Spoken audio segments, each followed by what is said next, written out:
BBS first year business English old syllabus र the short एसेको unit 6 यो last unit हो द सर्ट एसेको। ओके, र यसमा रहेको छ cause and effect essay. Cause and effect essay भनेको के छ भने अब कुनै पनि टपिक छ त्यसको कज के छ, कारण के छ र त्यसको फ्युचर इफेक्ट के हुन्छ। ओके, त्यसको बारेमा एक्सप्लेन गर्दै जुन एसे लेखिन्छ त्यसलाई भनिन्छ कज एन्ड इफेक्ट एसे। जस्तै कोभिड-19 छ भने कोभिड-19 को एक्सप्लेनेसन गर्ने, कोभिड-19 भनेको के हो र त्यो कहाँबाट फैल्यो, त्यसको कारण के रहेको छ हैन, अब त्यसको फ्युचर प्रभाव के हुन्छ, यस्तो किसिमको एसेहरू लेखिन्छ भने यसलाई कज एन्ड इफेक्ट एसे भनिन्छ। र यसको अब एक्सरसाइजहरूलाई हेरौँ। First exercise future with will, यो भनेको फ्युचर टेन्स हो जसमा सब्जेक्ट विल नेगेटिभ भए नट विल नट लगाउनुपर्छ र base form of the verb. Simple present हुन्छ भने आई विल वा will not save money.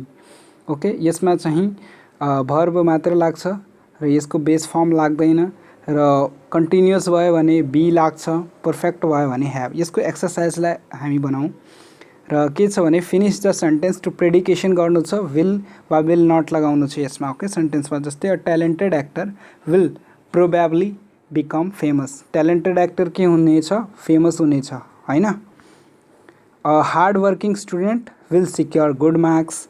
A dedicated employee will work effectively. जस्तै an overworked and exhausted doctor will not give good treatment.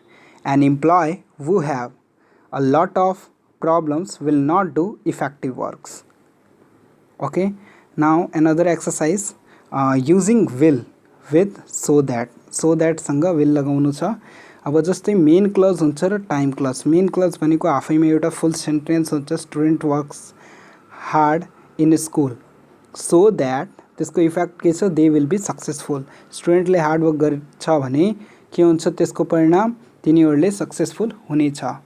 यस्तै so that लगाएर हामीलाई sentence बनाउनु छ, यो धेरै इजी हो। Some driver drinks a lot of caffeinated drinks to stay awake. Some drivers drinks a lot of caffeinated drinks so that, यहाँ के छ, बिचमा के लगाउनु छ ड्रिङ्क पछि, so that they will stay awake छ भने so that they will stay awake.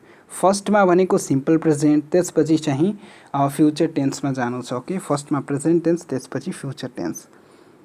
जस्तै student sacrifice many things to save money for school. यहाँ के हुन्छ, स्टुडेन्ट सेक्रिफाइस मेनी थिङ्स पछि टु छ भने त्यसमा के हुन्छ, so that they will save money for school, they will save money for school.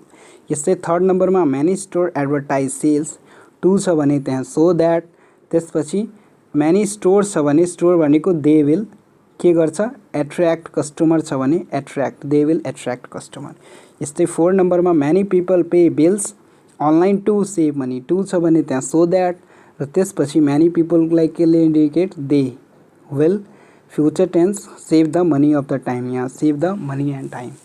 त्यसपछि फिफ्थ नम्बरमा सम पिपल कारपुल, टु छ भने सो द्याट, त्यसपछि सम पिपल भनेको दे र फ्युचर टेन्स विल र यहाँको सेभ मनी। ओके, र अर्को एक्सरसाइजमा अब कज एन्ड इफेक्ट एक्सरसाइज। यसमा के छ भने जस्तै if X happens Y will be accent. X भनेको कारण र इफेक्ट भनेको यहाँ फ्युचर टेन्समा लेख्नु पर्दछ। जस्तै इफ क्लज लगाउनु पर्छ।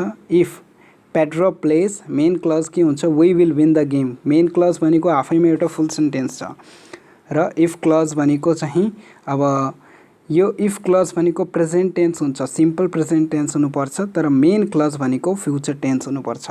ओके, इफ क्लज यहाँ हेर्नुहोस्, इफ क्लज के छ, सिम्पल प्रेजेन्ट हो र मेन क्लज भनेको फ्युचर टेन्स हो।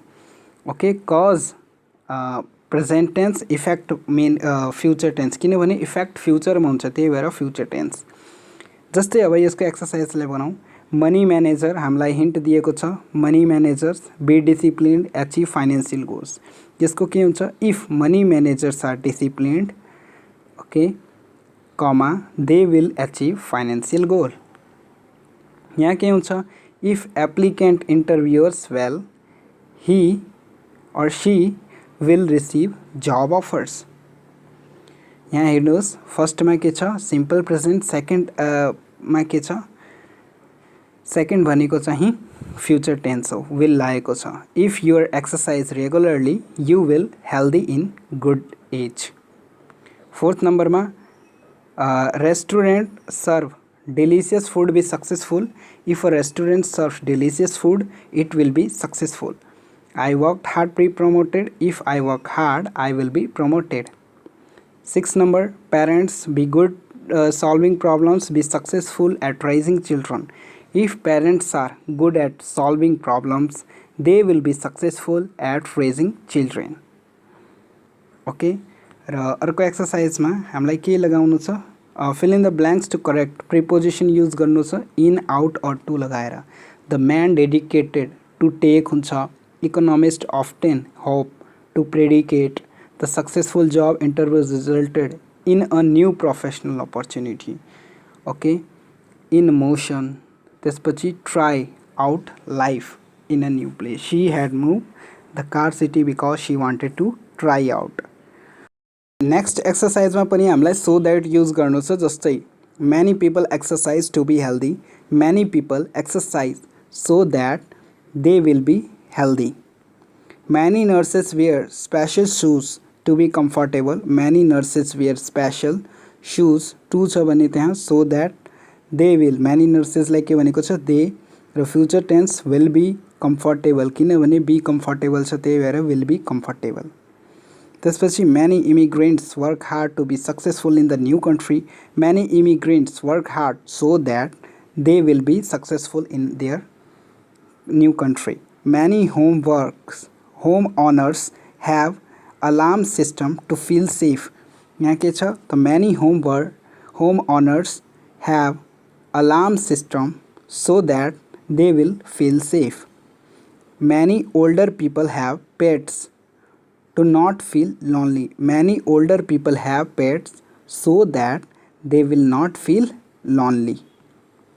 6 ma, many schools offer financial aid to attract new students, many schools offers financial aid so that to cha bhani so that they will attract new student. Many people work very hard to be successful, many people work hard so that they will be successful.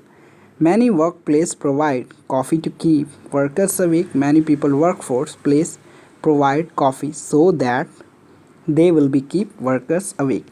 9, many hikers carry poles to keep their balance, many hikers carry poles so that to so that they will keep their balance.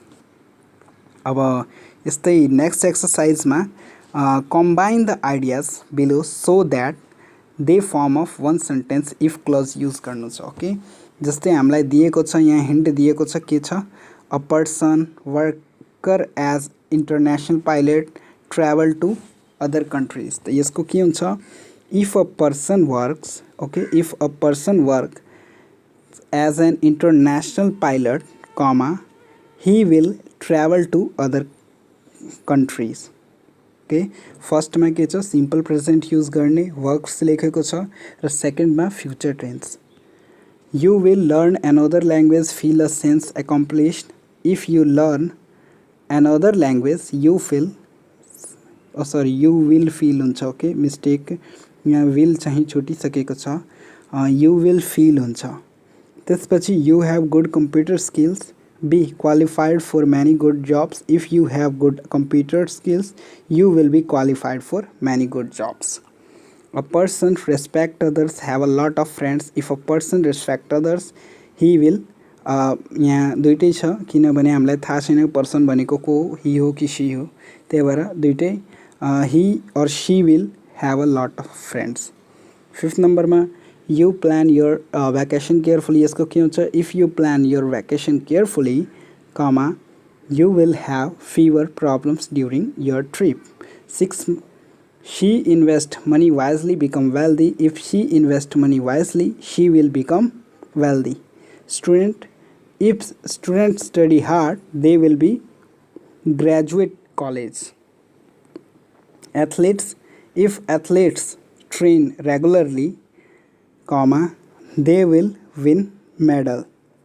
9 को you read a lot improve your vocabulary, if you read a lot you improve your vocabulary.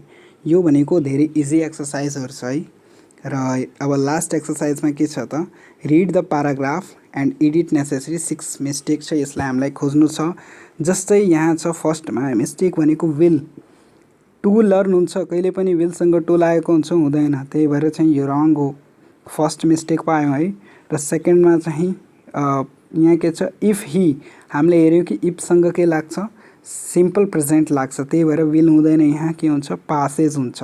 किनभने ही छ भने V5 हुन्छ, V5मा ES लाग्छ, okay, SES लाग्छ, त्यही भएर Passage हुन्छ यहाँ, ओके। र अर्को एक्सर्साइजमा अर्को मिस्टेक भनेको चाहिँ विल लुज, इफ छ भने विल हुँदैन, त्यहाँ लुजेज हुन्छ, यहाँ सिङ्गुलर छ भने त्यही भएर यहाँ एस लागेको छ। र त्यसपछि यहाँ टु हुँदैन, विलसँग टु लाग्दैन, त्यही भएर चाहिँ यो पनि रङ हो। त्यसपछि विल नट टु पनि हुँदैन, यो पनि रङ हो, ओके। यसरी नै यो एक्सर्साइज पनि अब फिनिस भयो।